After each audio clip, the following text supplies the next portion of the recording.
Mari kita siapkan hati.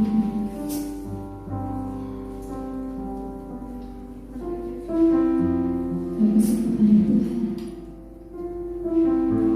Dia sumber dari segalanya. Allah yang selalu menemani setiap kami. Bukanlah berkah yang berasal dari Tuhan.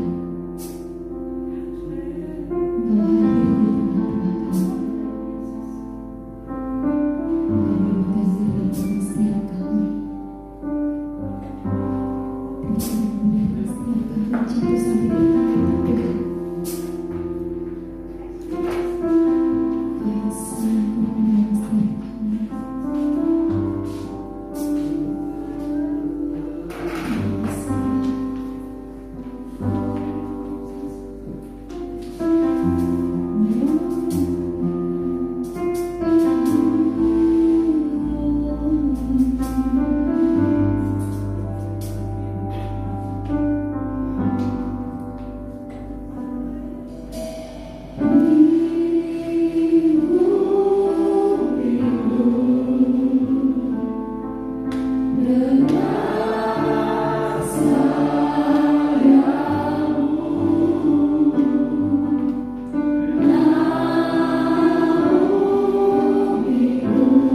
Yang sudah dinaikkan di hadapan-Mu. Pada kesempatan yang ini kami mendengarkan firman-Mu, biarlah kiranya pengurapan Tuhan turun atas setiap kami, sehingga setiap firman Tuhan itu menjadi sebuah pewahyuan yang baru bagi setiap kami, jadi kebenaran yang memberkati kami. Berkati dan urapi hamba-Mu, sehingga hamba boleh menyampaikan apa yang menjadi isi hati dan pikiran-Mu, sehingga setiap kami yang mendengar kami diberkati oleh Tuhan. Terima kasih Bapa, dalam nama Yesus kami berdoa dan kami sambut firman Tuhan. Haleluya. Amin. Shalom. Ya, selamat pagi buat kita semua warga kerajaan. Amin. Hari ini saya mau share dari apa yang menjadi seri percakapan saya dengan beberapa rekan hamba-hamba Tuhan, karena ada satu topik yang klise ya, topik yang klise yang sudah biasa mungkin kita tahu, kita dengar, tapi itu sering diperhadapkan dan menjadi sebuah pertanyaan. Nah, saya diberikan kesempatan pada waktu itu sebagai narasumber untuk membicarakan hal tersebut. Narasumber ini bukan kayak seminar, kita via Zoom saja, kita sharing di sana dan mereka meminta pandangan dan pendapat saya. Tapi kita ambil dulu ayat pijakannya, yaitu di dalam Yohanes pasal 15 ayat yang ke-12. Sama-sama kita baca yuk. 2-3 ya. Inilah perintahku, yaitu supaya kamu saling mengasihi seperti aku telah mengasihimu. Suratan 1 Yohanes pasal yang keempat ayat yang ke-10. Suratan 1 Yohanes pasal 4 ayat ke-10. Sama-sama kembali kita baca 2-3 ya. Inilah kasih itu, bukan kita yang telah mengasihi Allah, tetapi Allah yang telah mengasihi kita dan yang telah mengutus anaknya sebagai pendamaian bagi dosa-dosa kita. Amin. Jelas ya bahwa mengasihi itu adalah merupakan sebuah perintah yang harus dilakukan oleh siapa saudaraku? Oleh kita yang percaya kepada Yesus Kristus adalah Tuhan. Dan Yesus atau Tuhan itu menjadi patron bagi kita bagaimana cara mengasihi. Cara mengasihi itu gimana saudaraku?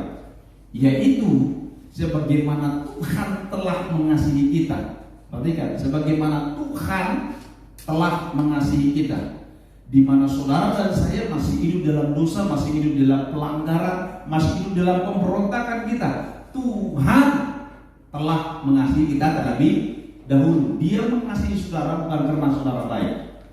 Tuhan mengasihi saudara bukan karena saudara pantas untuk dikasihi, tapi Dia mengasihi saudara karena itu adalah pilihan Tuhan untuk mengasihi saudara dan saya. Amin. Nah, hal yang sama juga berlaku, yaitu saudaraku, di mana Tuhan juga dalam perintah itu saudaraku, supaya saudara mengasihi yang lainnya sebagaimana Tuhan telah mengasihi kita. Kita mengasihi Dia bukan karena orang itu pantas dan layak untuk dikasihi. Amin.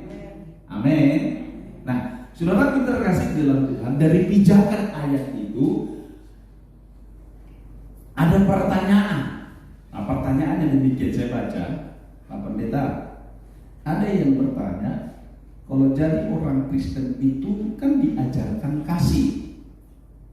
Ya, kita bukan hanya diperintahkan dan juga bukan hanya diajarkan, tapi setiap saudara saya hidup di dalam kasih. Tapi kenapa banyak orang Kristen yang selalu membicarakan atau ngomongin orang yang belum tentu kebenarannya? Mereka hanya melihat luarnya saja dan akhirnya dibicarakan. Ada kepahitan kepada orang lain. Saudara yang terkasih, akibat dari omongan kita ngomongin orang lain itu, saudaraku, itu membuat orang lain menjadi sakit, menjadi pahit. Jadi orang ini tanya, kan orang Kristen itu tidak dijelaskan, diberitakan apakah yang ngomong ini adalah orang yang di luar Kristen atau orang yang di dalam Kristen. Tapi saya mau bilang gini, baik di luar maupun di dalam, saudara yang terkasih dalam Tuhan, sering tidak kita dengar perkataan ini? Katanya orang Kristen, katanya pelayan Tuhan, katanya pendeta, tapi kok, ngerti tidak saudara yang terkasih? Ya Pak ya. Nah saudara yang terkasih dalam Tuhan, ini menjadi pertanyaan besarnya. Jadi kita ada beberapa kali sharing dan lain sebagainya, dan akhirnya saudara yang terkasih diberikan kesempatan untuk menyampaikan apa pandangan dari Bapak Pendeta Yosef dalam persoalan ini. Nah saya bilang begini, yang pertama yang perlu kita perhatikan, dikatakan di sana adalah kata orang Kristen. Ya Pak ya. Kata apa? Kata orang Kristen. Sebelum kita jauh lebih masuk, saudara tahu apa yang dimaksud dengan orang Kristen? Tidak. Oke, saudara. Apa itu orang Kristen itu siapa? Coba kita lihat dulu, ya. Kita lihat dulu Kisah Para Rasul pasal 11 ayat yang ke-26. Kisah Para Rasul pasal 11 ayat yang ke-26. Mereka tinggal bersama-sama dengan jemaat. Itu 1 tahun lamanya sambil mengajar banyak orang. Di Antioquia lah murid-murid itu untuk pertama kali apa? Disebut Kristen. Di mana pertama kali disebut? Di siapa yang disebut sebagai orang Kristen itu?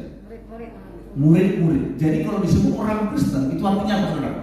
Itu adalah murid-murid Tuhan, murid-murid Kristus.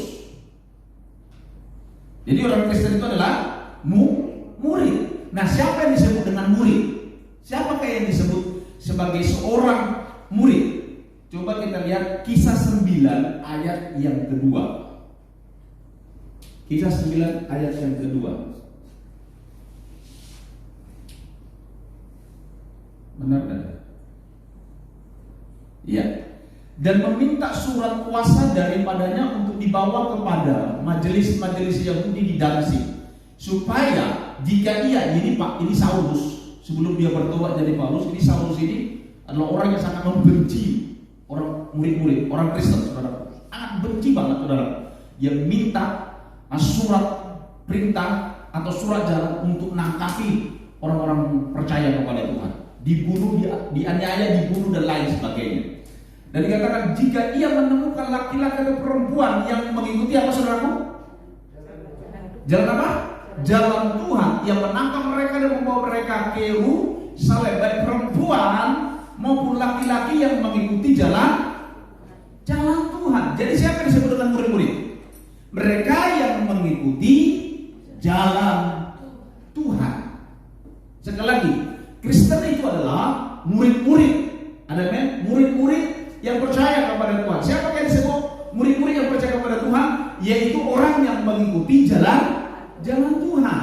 Nah, saudara terkasih dalam Tuhan, apa yang bisa kita lihat tandanya bahwa ini adalah murid-murid yang berada di dalam jalan Tuhan? Yesus pernah bilang di dalam Yohanes pasal yang ke-8 ayat 31. Yohanes pasal yang ke-8 ayat 31 dimulai. Maka katanya kepada orang-orang Yahudi yang percaya kepadanya. Orang-orang apa? Orang-orang Yahudi yang percaya kepada siapa? Kepada Yesus.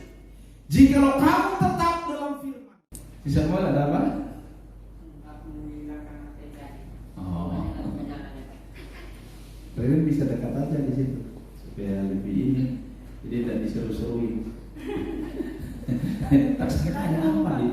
Iya, udah ke sana terus ini di sini, terus di sini. Jadi saya pikir karena apa? Oke, saya ulang sedikit lagi kembali. Saudara terkasih dalam Tuhan.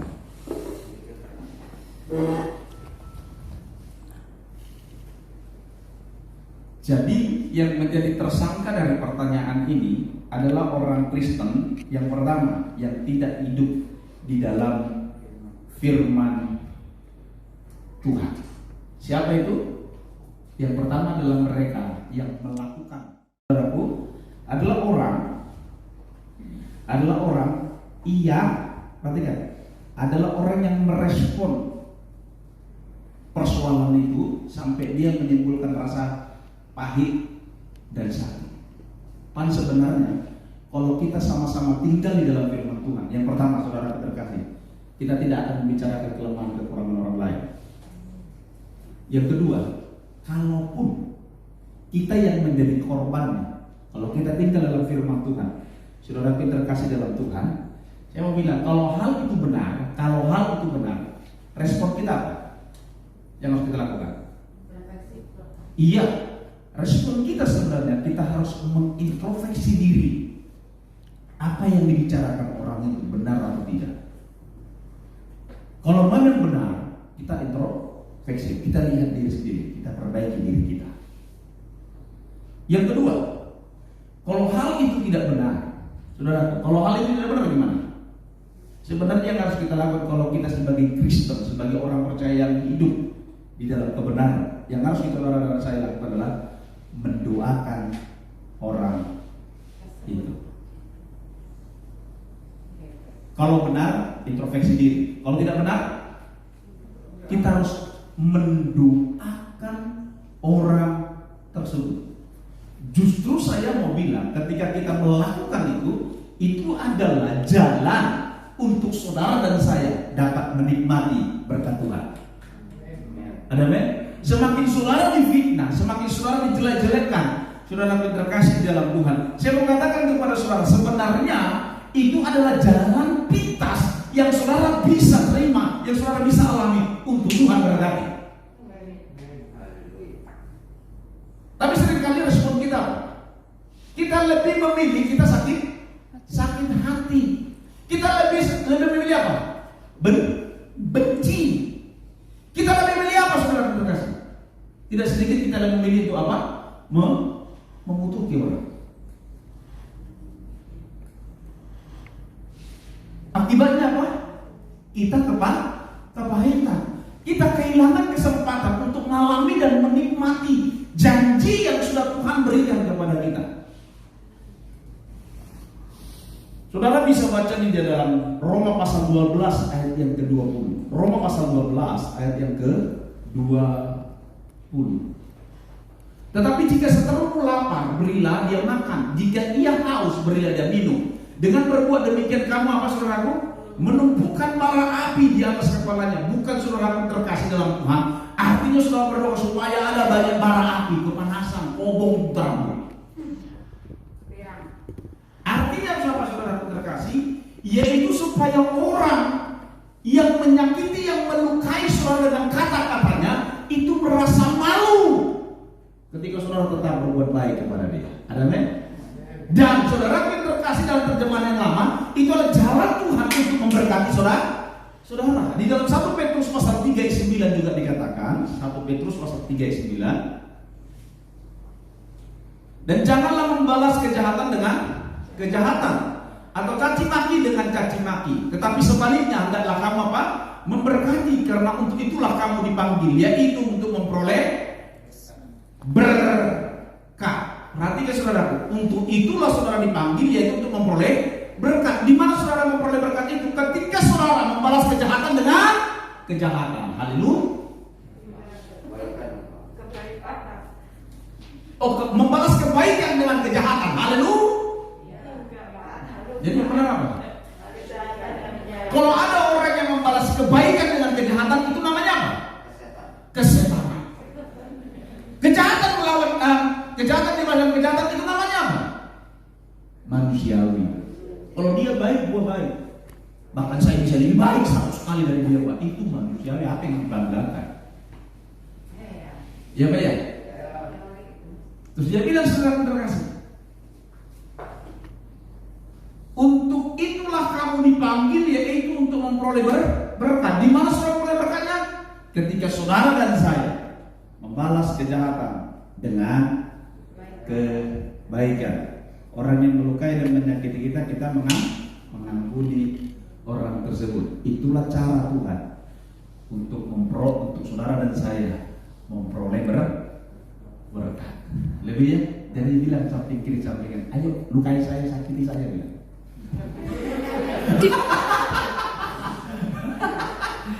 Saudara yang terkasih, terus bilang gini, percayalah tetap memberkati. Amin. Siapa yang paling sering melukai dan menyakiti kita? Orang terdekat biasanya. Apa? Orang yang dekat kita. Orang yang paling dekat dengan kita.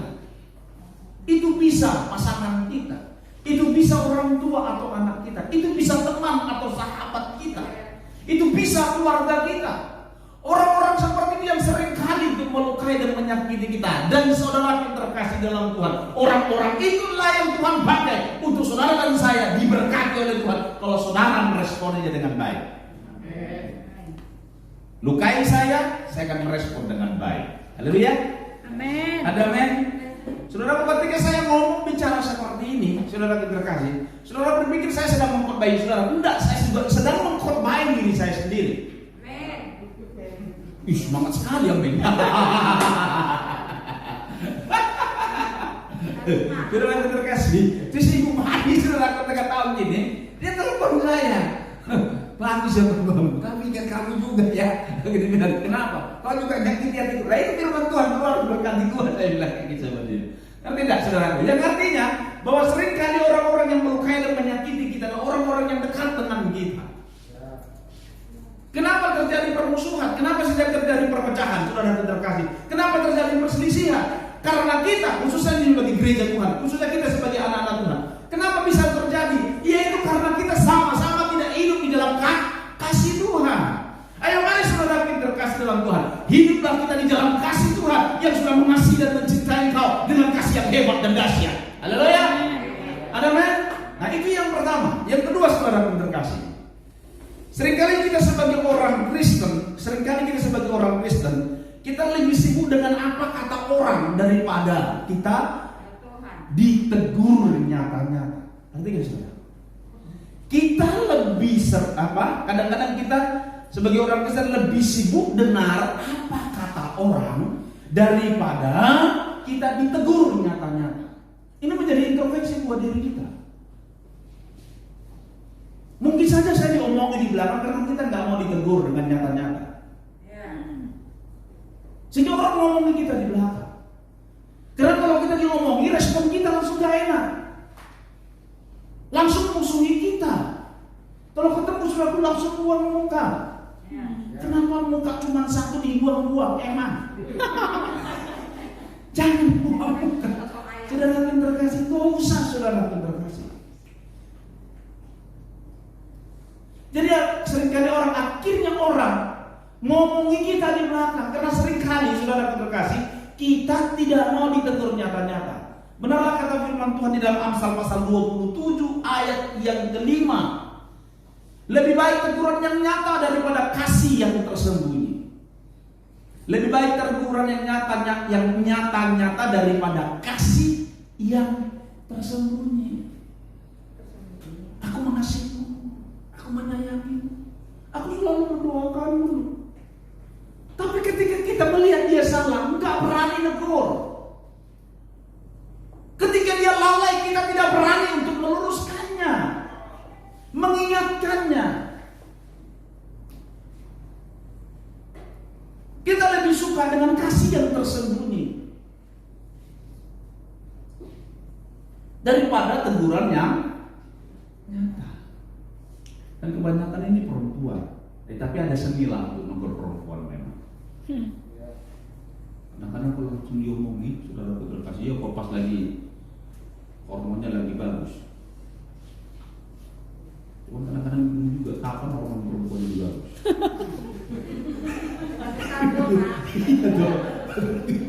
Habis tanggal 1 kalau habis gajian. Iya. Kalau lebih banyak duit ya mungkin juga ya. Aduh, makanya saudara terkasih dalam Tuhan. Jadi kadang kita harus pintar-pintar, kadang harus ngomong tuh gimana gitu. Tapi ya gimana lah, kita itu kadang perempuan juga harus paham lah, ngerti. Tidak semua laki-laki itu seperti yang kau harapkan. Karena laki-laki itu tidak semua seperti kau iri yang lembut.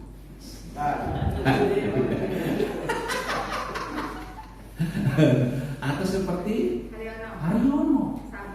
Sabar, ya saya.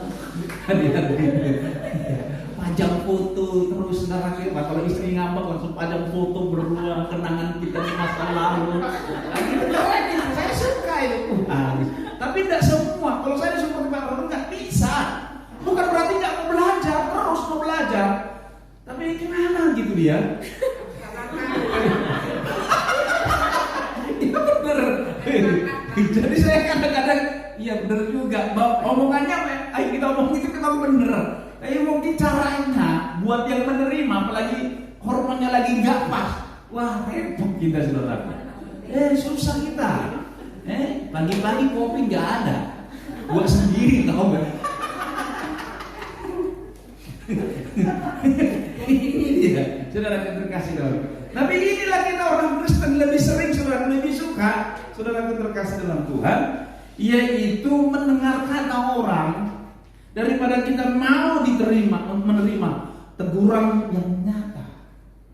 Saya berdoa jemaat tempat ini, apapun dan bagaimanapun karakter teman kita, saudara terkasih, mungkin kadang, tapi lebih bagus kalau memang itu nyata-nyata di depan, ditegur, kita dia bilang, ya saudaraku, kayak kemarin dia, makanya si Lilith ikut-ikutan dia, Lilith ini mau masuk mobil, kemarin udah kok bilang haleluya, saudaraku, haleluya, oh shalom, satu si ini, Lilith bisa datang dia tadi, langsung, shalom Pak, shalom gitu, shalomnya ini kok gak dia, shalom Pak. Aku langsung lihat, oh iya kemarin siapa silipannya dia takut nanti tak suruh keluar lagi dari pintu terus bilang shalom, langsung bilang shalom Pak, shalom. Saya kaget juga sih, ini gak apa ini orang ini, langsung dia tahu, oh iya. Nah saudara terkasih dalam Tuhan, nah mari saudara terkasih dalam Tuhan, lebih bagus saudara terkasih dalam Tuhan ketimbang kita apa ya? Sembunyi. Amin. Haleluya. Jadi mari belajar kita saudara terkasih. Berapa banyak kita menahan diri saudara terkasih untuk tidak mengingatkan teman kita, sahabat kita, rekan kita, saudara kita, orang yang mendekat dengan kita hanya oleh karena kita untuk menjaga rasa yang dimilikinya saudara terkasih. Tapi akhirnya apa yang terjadi saudaraku? Karena aku nggak mau ngomong dan lain sebagainya. Yang pertama engkau tetap menyimpan rasa itu, rasa sakit, rasa tidak enak. Lama kelamaan itu jadi borok saudaraku terkasih. Dan yang kedua orang yang dapat tegur nyata-nyata, dia merasa tidak mengerti dan merasa nyaman bahwa apa yang diperbuat itu baik. Benar saudaraku terkasih. Jadi mari setiap saudara dan saya kita belajar sebagai keluarga di tempat ini. Janganlah kasihmu tersembunyi, tapi katakanlah kasihmu dengan nyata. Haleluya. Amin. Apalagi kalau bicara negara orang, baju kau nggak bagus ini, aku begini, karena kau ini saudara terkasih, pahami. Memang style dan gaya bicara seperti itu. Rugi kalau saudara sakit hati, karena habis itu dia lupa. Gimana kau? Kita mati tadi berngomong kita itu sudah sama-sama, ngerti tidak saudara? Jadi bagi saya saudara, tidak apa-apa, tidak masalah saudara terkasih dalam Tuhan. Tadi responnya pernah bilang, kalaupun benar itu introspeksi diri, kalaupun tidak saudara selesai dan saudara doakan supaya berkat Tuhan turun atasnya. Ada men? Supaya apa besok-besok ya, dia tidak melakukan hal yang sama. Yang ketiga, saudara terkasih, seringkali kita sebagai gereja atau sebagai orang Kristen sukanya membandingkan apa yang kita lakukan dengan apa yang tidak dilakukan oleh orang lain. Sekali lagi, kita lebih suka membandingkan apa yang sudah kita lakukan dengan apa yang tidak dilakukan orang lain. Coba kita lihat dulu dalam Injil Lukas pasal 18 ayat 10 dan 11. Perhatikan ini. Ada dua orang pergi ke bait Allah untuk apa? Untuk berdoa. Dan seorang adalah Farisi dan yang lain adalah pemungut cukai. 11. Orang Farisi ini berdiri dan berdoa dalam hatinya begini, ya Allah, aku mengucap syukur kepadamu karena aku tidak sama seperti semua orang lain. Bukan perampok, bukan orang lain, bukan pezina, dan bukan juga seperti pemungut cukai ini. Saudara perhatikan di sini, orang Farisinya apa, saudara? Membandingkan dirinya dengan orang lain. Dia menilai dirinya sendiri, saudara terkasih, baik ketimbang orang lain. Ini orang Farisi. Ini orang Farisi. Jadi orang Farisi, saudaraku, mereka suka menonjolkan diri mereka, membanggakan diri mereka karena mereka melakukan hal-hal yang baik yang tidak mungkin orang lain bisa lakukan. Itu apa? Orang Farisi. Tapi orang Kristen yang tidak hidup di dalam firman, perhatikan, orang Kristen yang tidak dalam firman kebalik kadang, saudara terkasih. Kebaliknya di mana? Kebaliknya di mana, saudara? Kita orang Kristen, saudara, merasa begini, merasa, saudara terkasih, kita terbebani kalau kita melakukan lebih baik melakukan sesuatu yang baik lebih daripada orang lain. Aku udah mengerjakan itu, kok dia enggak? Ngerti tidak, saudara terkasih? Ini orang Kristen apa? Ini orang Kristen yang tidak hidup di dalam firman. Tadi orang Farisi, saudara, membanggakan apa yang diapakan dia dengan mengecilkan orang lain, menjelekkan orang lain, merendahkan orang lain. Nah, orang Kristen yang tidak hidup dalam firman Tuhan, kebalikannya, saudara terkasih, merasa dia tertekan, merasa dia apa namanya, saudara? Tadi saya bilang tertekan, merasa dipaksa. Kenapa, saudara? Aku udah lakukan ini, kok dia nggak lakukan?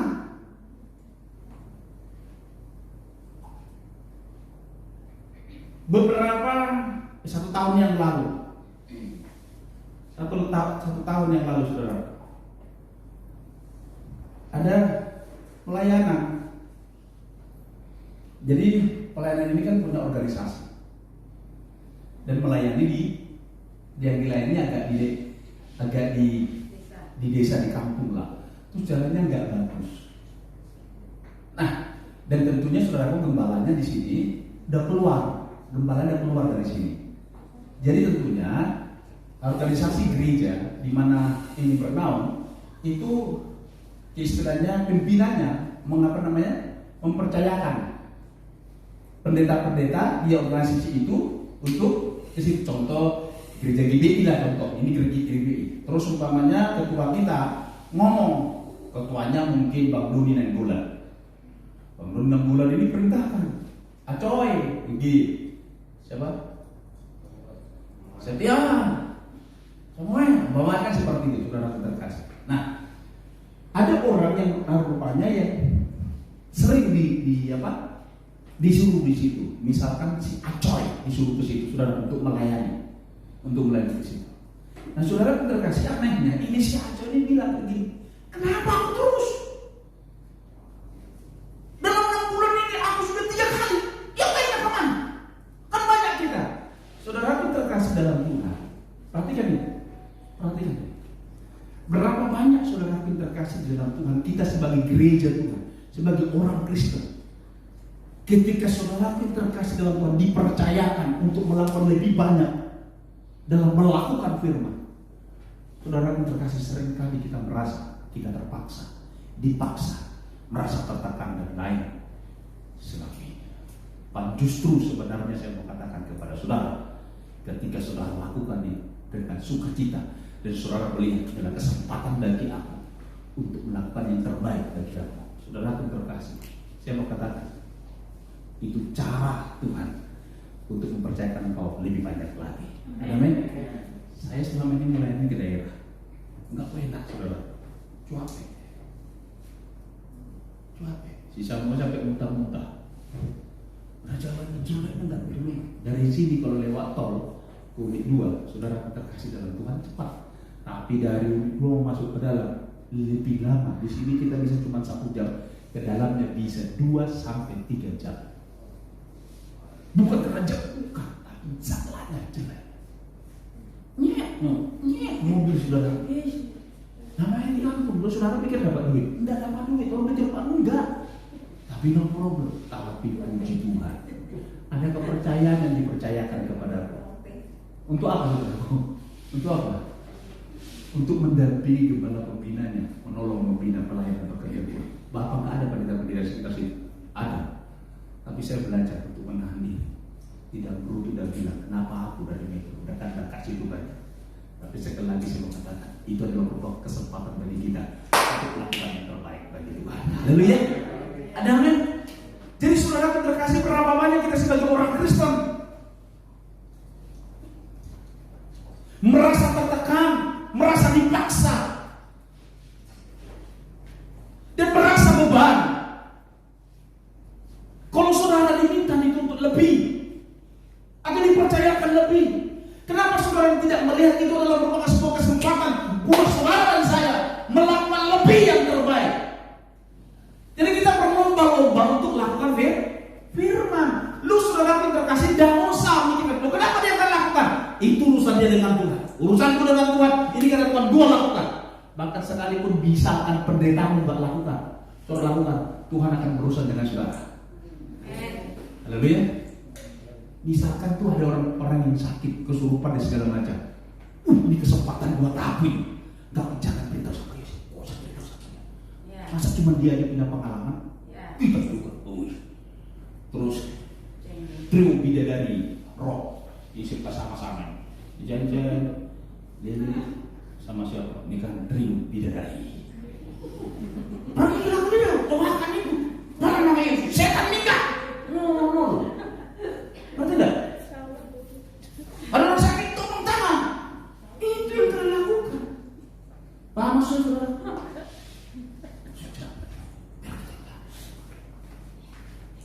Jangan pura-pura udah beritahu kayak gini. Dia beritahu kayak gini. Dan pergi doakan itu. Kenapa kamu? Sebenarnya itu merupakan kesempatan buat saudara untuk melakukan. Untuk apa? Untuk melakukan firman Tuhan, mengalami pengalaman dalam melakukan firman Tuhan. Haleluya. Bersyukur kita kepada Koheri. Koheri tidak bilang begini, kenapa bukan Bang Nuri saja? Jangan terjadi, gantian. Yang enggak ngomong kayak gitu saudara. Tapi sampai hari tetap setia untuk melakukan itu. Haleluya. Dan saya percaya dengan Tuhan. Ada kepercayaan Tuhan akan percayakan buat dia. Amin. Jadi mari saudara terkasih dengan Tuhan. Jangan saudara terkasih kita sebagai orang percaya membandingkan apa yang sudah saudara lakukan dengan orang lain. Lu gak usah memikir orang, lakukan saja. Ketika itu adalah hal yang lakukan, kerjakan. Karena Tuhan sedang melakukan urusan dengan kita. Ini contoh. Ini ada minggu pertama, minggu kedua, kemana Pak hari ini? Kan gitu loh. Oh begini. Gak usah mikirkan kenapa. Justru kalau suka kita, yes, haleluya. Ya nggak? Ini. Amin. Umpamanya disuruh saudara terkasih dalam Tuhan. Bangun kok pada diri kami. Oh, kenapa harus aku, Pak? Kenapa? Ketika dipercaya lakukan. Kenapa dia? Enggak usah pikirkan itu.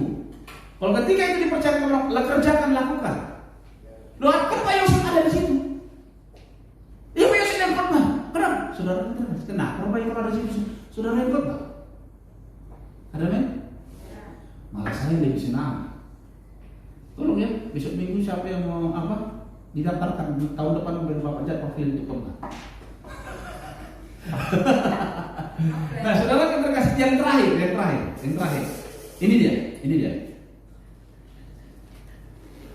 Ini yang sering juga ditemukan bagi orang kita sebagai gereja Tuhan.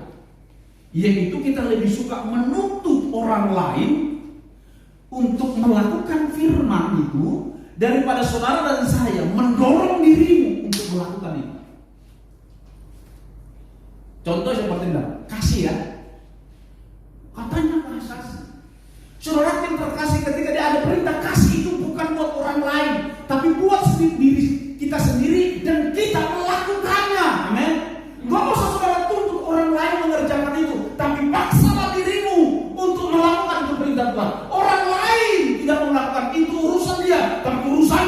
melakukan apa yang dikatakan oleh firman Tuhan. Berapa yang kita nuntut? Kebenaran Kristus, bukan kasih. Mana kasihnya? Waktu itu saya mau berkomentar, mau telepon langsung, tapi istri saya bilang nggak usah pilih aja, dari itu terima kasih. Waktu itu saya mau bilang kayak gini, kalau memang benar kau ngerti tentang kasih, lu gak usah tuntut itu sekolah. Saya bilang kayak gini, mau saya bilang dia udah ngomong gini, kenapa nggak kau kasih bikin tolong orang anak itu supaya anak itu nggak jadi keluar dari benar. Kenapa kau tuntut itu sekolah? Tapi kamu sendiri kenapa enggak lakukan kasih?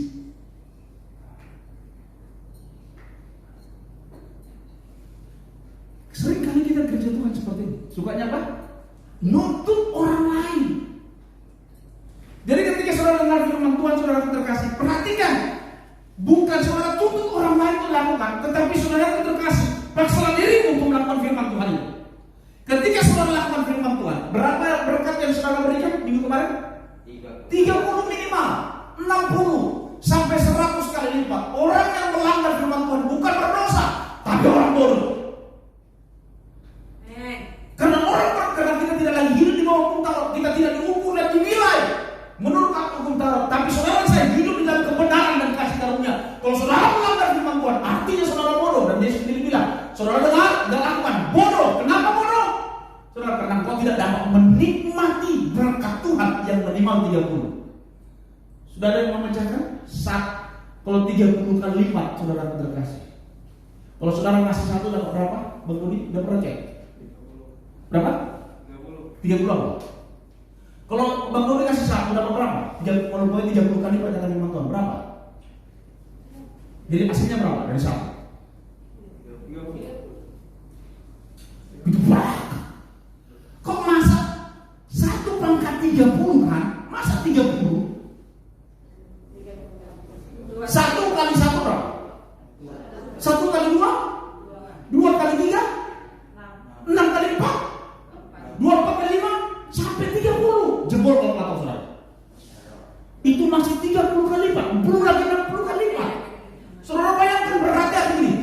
Kalau saudara hidup dalam firman Tuhan itu minimal 30 kali lipat. 10 T, 20 T, cuma satu saudara kasih. Minimal kata Tuhan 3, itu ukuran surga. Ketika saudara lakukan firman Tuhan, ukurannya itu 30 kali lipat. Jadi kalau saudara melakukan firman Tuhan, makanya Tuhan bilang apa? Bodoh, lu ngasih satu, dapatnya triliunan. Ilmu ekonomi apa kita? Yang memberikan janji upah buat saudara kalau saudara lakukan ini. Anda ada kecuali firman Tuhan. Haleluya. Jadi ketika kita dengar firman Tuhan, jangan tuntut orang lain, tapi paksalah dirimu untuk lakukan itu firman. Karena apa saudara? Ketika kau melakukannya minimal 30 kali lipat. Katakan minimal 30 kali lipat. Amin. Satu kali dua, kan itu terus sampai 30 toh. Jadi kalau saudara kasih bukan 30, itu ekonomi biasa banget. Tapi 30 kali lipat. Kalau saudara bikin kalkulator saudara, triliunan saudara yang saudara bisa dapat. Jadi saya mau ngajak saudara untuk kasih dalam Tuhan. Biarlah kita sebagai orang Kristen, sebagai orang yang percaya kepada Tuhan, yang hidup di dalam Tuhan, yaitu orang yang hidup kebenaran firman Tuhan. Mari saudara terkasih, jangan tuntut orang lain untuk melakukannya, tapi tuntutlah diri untuk melakukan. Kalaupun misalkan saudara yang menjadi korban, saudara kalau memang benar introspeksi diri, kalau tidak tetap hidup dalam firman Tuhan, berkati. Kalau saudara adalah pelaku yang ngomong orang lain, mari kita belajar untuk menyatakan kasih yang bukan nyata yang kasih yang tersembunyi, tapi kasih yang nyata, tegur yang nyata. Mari saudara terkasih, bila kita jadi orang percaya, orang Kristen yang hidup di dalam kebenaran firman Tuhan, supaya berkat yang Tuhan sediakan 30 kali lipat minimal itu menjadi bagian saudara selama kita masih hidup di dalam dunia ini. Nama Tuhan dipermuliakan. Berikan tepuk tangan yang paling meriah.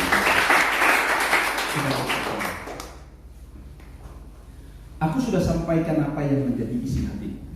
Biarlah kebenaran kebenaran firman Tuhan yang sudah kami dengar.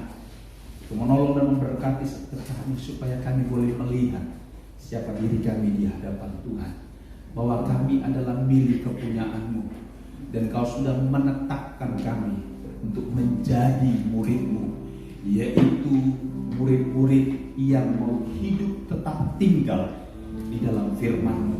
Dan biarlah setiap kami boleh melihat was firman Tuhan itu dinyatakan di dalam hidup kami 30, 60 sampai 100 lipat kali ganda. Berkat, shalom, sukacita daripada Tuhan tetap tinggal di dalam setiap kami, memerintah atas hati dan pikiran kami, sehingga setiap kami sebagai gereja Tuhan dimanapun kami berada, sungguh hidup kami menyatakan bahwa kami adalah pengikut Tuhan yang disebut sebagai murid. Terima kasih Bapa, di dalam dan demi nama Yesus aku berdoa dan mengucap syukur. Haleluya.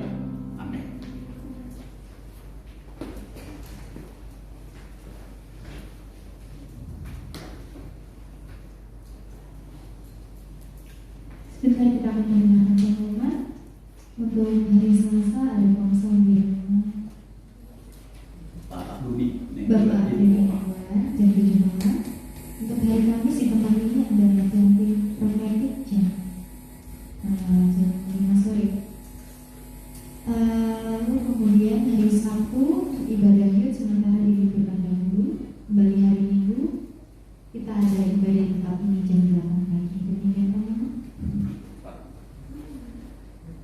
Tambahan pengumuman, nanti ada donor darah di Rumah Sakit Mardiwoyo. Jadi bagi saudara yang ingin mendonorkan darahnya, saudara bisa mendatangi Rumah Sakit Mardiwoyo. Yang kedua, jangan lupa kata Ibu Cece dan semua orang yang bekerja di dalamnya, di dalam nama Yesus. Kami juga berdoa buat jemaatmu yang berulang tahun dalam minggu ini, baik itu ulang tahun kelahiran maupun ulang tahun pernikahan. Tuhan memberkatinya berlimpah-limpah dalam nama Yesus. Dan juga kami berdoa buat seluruh jemaat Tuhan yang tidak hadir bersama dengan kami di dalam situasi dan kondisi apapun. Kami tahu Engkau Bapa yang selalu ada bersama dengan mereka, sehingga minggu depan dalam pertemuan kami selanjutnya kami boleh bersama-sama beribadah, memuji dan menyembah Tuhan. Dan setiap kami yang sudah mengambil bagian dalam ibadah raya pada pagi hari ini, Tuhan yang memberkati setiap kami di dalam dan demi nama Yesus, baik itu secara rohani, jasmani maupun secara materi. Dan sebentar kami mau pulang, kami mohonkan berkat-Mu atas setiap kami. Mari umat Tuhan, angkatlah kedua tangan-Mu dan terimalah berkat Tuhan. Tuhanlah yang memberkati, melindungi, menjaga, bahkan yang menyertai keluar dan masuk kita. Tuhanlah yang membuat kita berhasil dan beruntung dalam segala usaha, pekerjaan, pelayanan, pendidikan, rumah tangga, dan juga dalam rencana-rencana kita ke depan. Tuhanlah yang menjauhkan dan melepaskan kita dari segala mara bahaya dan juga dari segala kedahsyatan malam. Damai, sejahtera, sukacita yang melampaui segala hal itu terus memerintah atas hati dan pikiran kita. Darah Yesus menutup bungkus dan menuruti kita, serta para malaikat Tuhan berkemah sekeliling kita, menjagai, mengawali, bahkan turut membantu dan melayani kita. Terimalah berkat ini di dalam nama Bapa, Putra dan Roh Kudus, yaitu di dalam nama Tuhan kita Yesus Kristus, yang percaya dan sudah diberkati oleh Tuhan. Bersama saya katakan amin. Selamat pagi, Tuhan Yesus